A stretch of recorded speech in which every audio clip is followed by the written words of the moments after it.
I've spent probably 30 years working in the tech industry or working with clients who work in the tech industry. And I have definitely seen one of Silicon Valley's dirty little secrets, and that's ageism. In today's episode, I want to talk about the reality of ageism and how you can transform your age into a business asset.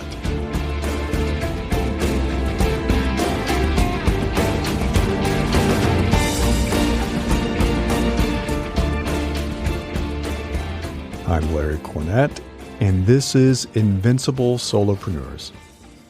So this is issue number 37, Transform Your Age into an Asset. If you go to newsletter.invinciblesolopreneurs.com, you can read this article and more. I have a ton of stuff up there if you'd like to subscribe. If you are only a podcast listener and haven't been receiving the newsletter, go check it out.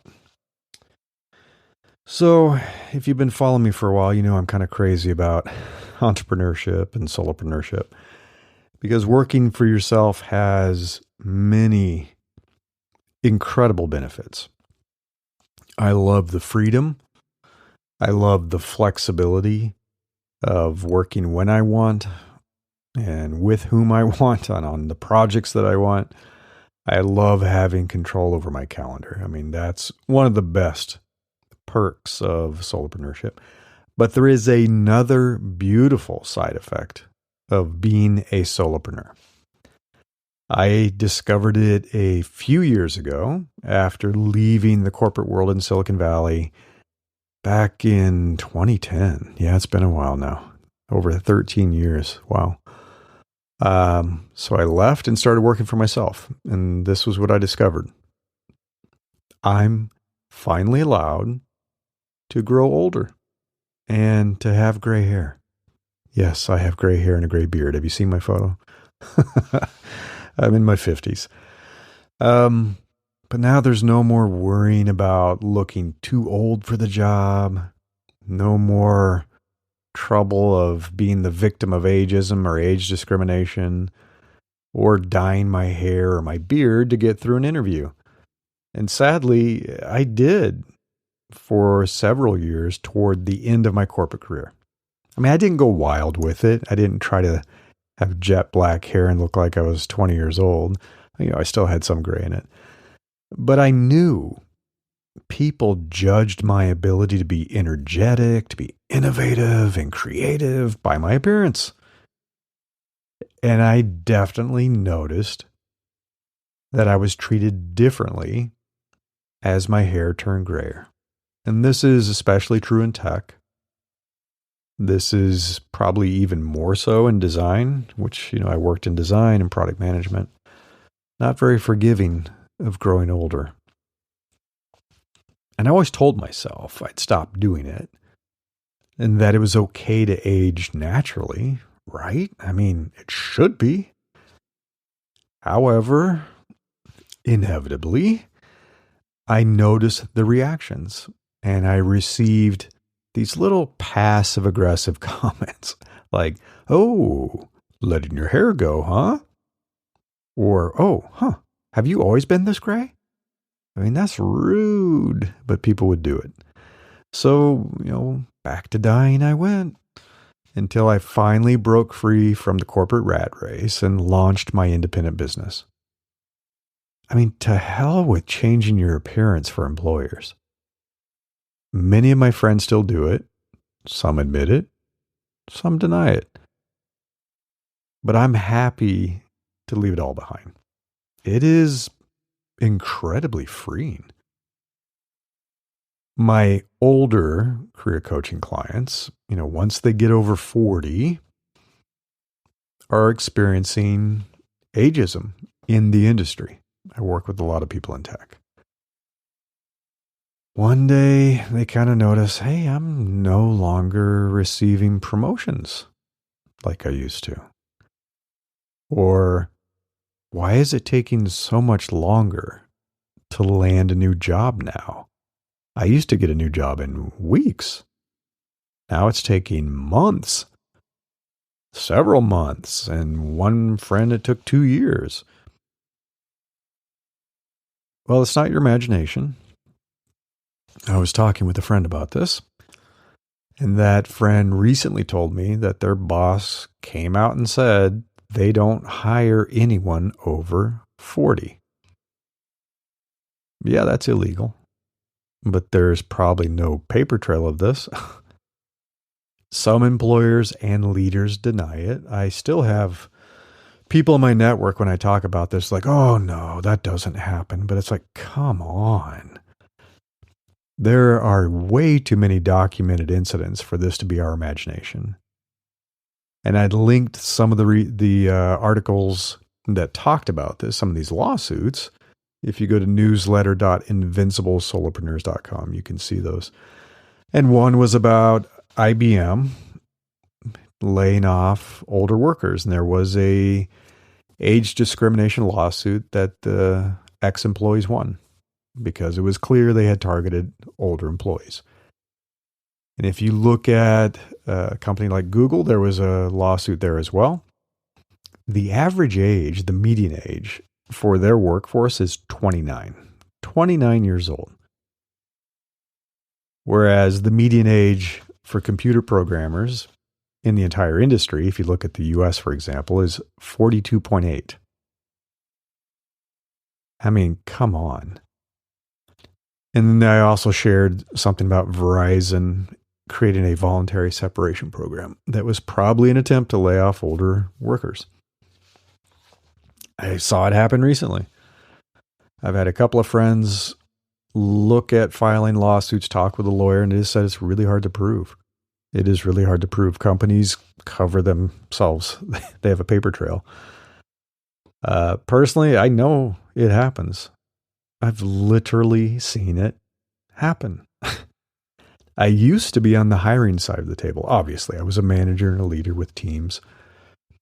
And interviewers would come back after interviewing a candidate, especially if one was a little bit older, and they'd make these ageist comments. Why we couldn't hire that older candidate. They'd say, I think they're a little too old to be innovative. And other ones would be a little more careful, and they'd say, when did they graduate from college? And with the blatant comments, I told the interviewers, I said, what you just said is illegal. You cannot judge a candidate by their age. But it happens. I've literally seen it happen. A good friend of mine would occasionally be back in the job market and navigating all those interviews you have to do. And mind you, this person is so incredibly talented. I worked side by side with them for years.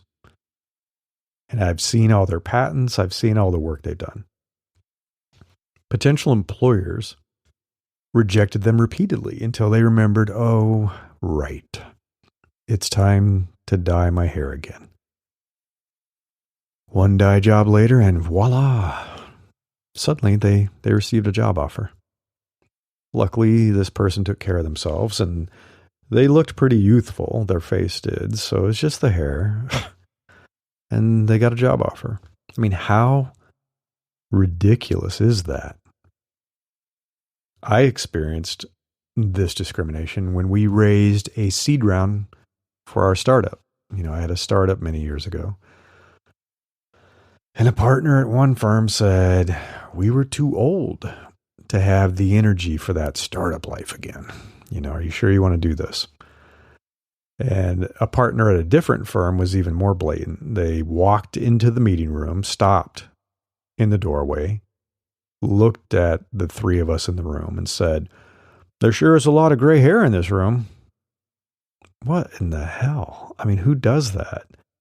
And no, I didn't punch him in his smarmy little face. I wanted to, but I didn't.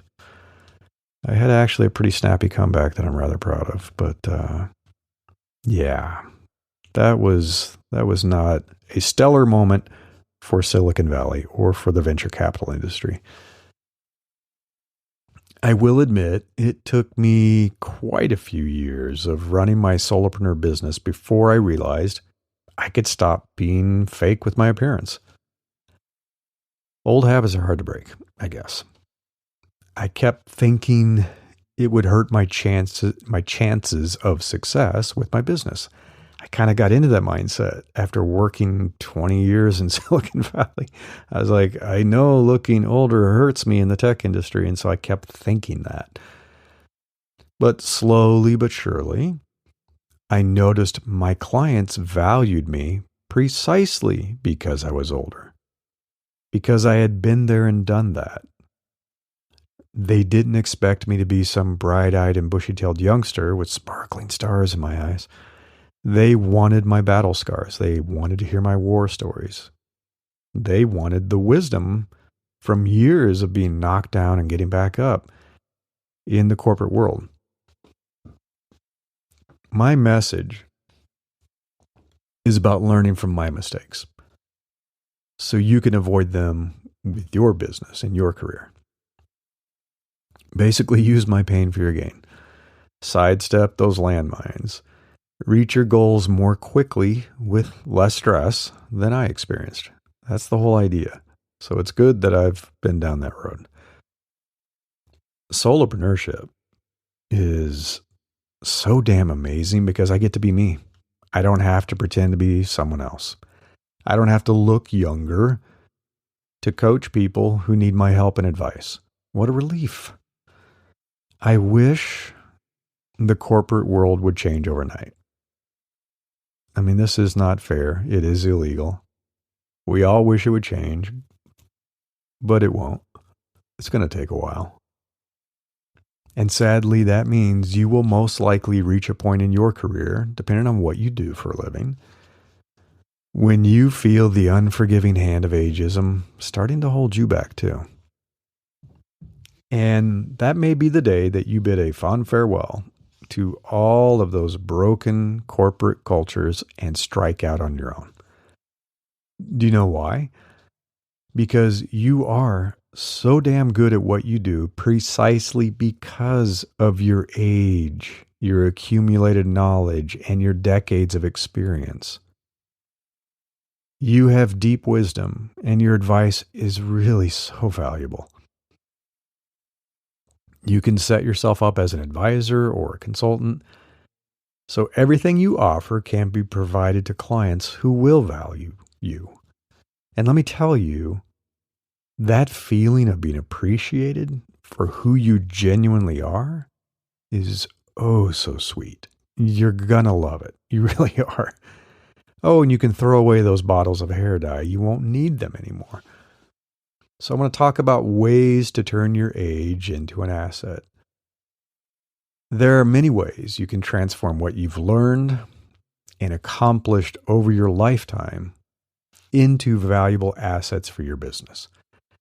I mean, here are some examples of folks who achieve success, often by reinventing themselves, starting an entirely new career, a second act, at a later age. Raymond Chandler was 51 when his first book was published. Ray Kroc was 52 when he started McDonald's. You may have heard of it. J.K. Rowling was 32 when Harry Potter was published. She had had a previous career that she hated.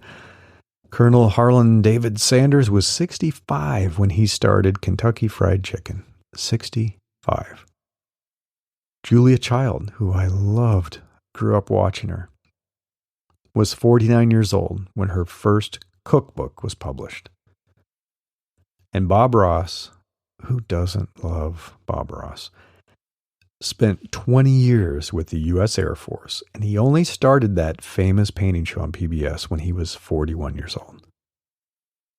Can you imagine what the world would be like without people like this having success at a later age? We're not done. We are not done with our careers and done working and done providing value to the world when we're 40, 50, 60. Hell, forever. Smart, talented people can contribute so much to this society for the rest of their lives. We need to learn to value that. So let's talk about your knowledge. If you're one of those people constantly learning and growing, and I hope you are, you've acquired a fantastic amount of valuable knowledge. Every year, you know more that can help other people and be applied to solve their problems. And expertise does matter. It continues to develop throughout your life and career. You're not done at 30. For example, they did a study of radiologists, and I linked this in the newsletter. Go to newsletter.invinciblesolopreneurs.com. This study of radiologists found that their interpretations of screening mammograms improve during their first few years of practice and continue to improve throughout much of their careers. Now, can younger people also have valuable knowledge? Of course, they can. I work with so many younger people, and my children teach me new things every day. I'm not saying they don't have valuable knowledge. That's not what I'm saying. But if you're a little bit older, you've had more years to accumulate even vaster amounts of knowledge. Unless you've been resting on your laurels and stagnating, and you should never let that happen. Always be learning, always be exploring, always be gaining new skills, and your mind will stay active too. Rest and rust, right? So there's your experience. No one has precisely the same life and work experiences you have had. Everything you have experienced impacts who you are and how you think. You can bring that really unique perspective to bear on any problem that needs to be solved for your customers or your clients. And one way to maximize your experience is to get out of your comfort zone, try new things. Throughout your career, and I know I know that some of you listening are not all older employees or entrepreneurs. So I know some of you, because I work with some of you that I have talked with me. I know some of you in your 20s and 30s. So this is for you too. Step up into bigger roles, take on more responsibility. You will be glad that you did. Do things that scare you a little or a lot. Growth happens when you stretch yourself to do more and to become more. Your unique experiences enable a diversity of thinking that no one else can replicate because they have not lived your life. They have not walked an identical career path. And I linked to a story about my career path, which is kind of crazy. I don't know if you have heard it. But yeah, I used to be a security guard, a police dispatcher. I used to be a trophy plaque engraver. I worked at Kmart. I worked at a Mexican restaurant. I wasn't always in tech. I didn't go straight from college to tech. So no one else can really copy that because it's bizarre. But you can embrace it. Embrace it. Recognize how your experiences contribute to your unique value and leverage it to your advantage. I've done that. Clients love it when you have a deep well of stories that can help them navigate their problems. I work with a young man all the time who is a career changer. He's a career switcher and talented designer. He's also starting to coach people with their careers. And I'm a career changer, and I think that's why we resonate. My stories resonated with him because I was not always a designer in tech. I was not always a product manager or a product leader. And then there's your wisdom. Let's talk about wisdom. God, I love wisdom. Knowledge alone does not solve problems, right? Wisdom helps you understand how and when to apply your knowledge. If knowledge is information, wisdom is knowing when to apply that information to solve a problem and how to look across all of that knowledge to create a meta-level solution rather than just some micro application of some tiny piece of information in isolation. Wise people don't think that way. They see the big picture. So you may have heard some variation of the anecdote I'm going to share in a little bit that illustrates the power of wisdom. This can be applied to your own consulting business, by the way. You should be charging for your wisdom, not just the work completed. So here's the story. A town's electricity generator failed, and various engineers were unable to fix it. So an elderly professor was summoned. He examined the generator carefully, then tapped it lightly once with a hammer, and power was instantly restored. He submitted his bill to the city for $1,000.02, and he itemized it. And it said tapping, 2 cents. Knowing where to tap, $1,000. I've worked with plumbers and electricians who are just like this, where they're like, yeah, I got it done quickly because I know exactly what to do, whereas the other guy wasted 3 hours and didn't fix anything. Older folks do gain more wisdom. I mean, yeah, I know. I know that we suffer some types of decline. That's true. You know, the quickness of adapting to something is a little slower, but that wisdom continues to accumulate, which is great. Wisdom improves with age, and it improves with survival, right? If you make it through, you've learned some really valuable lessons. That's why that bold young buck steps into the crosshairs of a hunter's rifle, which doesn't end well. But the older, wiser buck, who has survived many seasons, has the wisdom to recognize and avoid hunters. That's wisdom. And then I want to talk about your network. So this is the last thing that I really want to mention. Your network's breadth, depth, and power all grow as you age and keep active. You got to stay active with it. My network is quite valuable from my years at IBM, Apple, eBay, Yahoo, and all the consulting that I did in Silicon Valley. I also traveled the world, and I spoke at events in other countries. You know, I worked in China. I've presented at a conference in Australia. I worked all over Europe. It kept me busy. And so I've built a pretty interesting global network. And I keep active with my online network. I continue to grow it. And I talk with people. I have a good friend in Costa Rica. Hello, Anna. A friend in Brazil. I have a friend who lives in Amsterdam. I have people all over the place. And I've built friendships everywhere. These networks are incredibly valuable. And it's also great to have friends. And you can tap into your network as a business owner. The more valuable your network becomes as you grow older, the better the results. You know, for example, looking for talented people to help you with a project, right? It's pretty easy when you know a lot of people and you're well connected to find a great engineer or a great designer. I just connected one of my clients with a fantastic consultant who does research. And that's because I worked with her like 25 years ago or something like that. Long time ago, 20 years ago. Seeking investors for your business. It was definitely easier to raise money for our startup when we had multimillionaires and billionaires that we knew. Kind of cool to be able to ask a billionaire for an introduction to a partner at their firm. And it works. Finding smart partners who might want to join you in a new venture.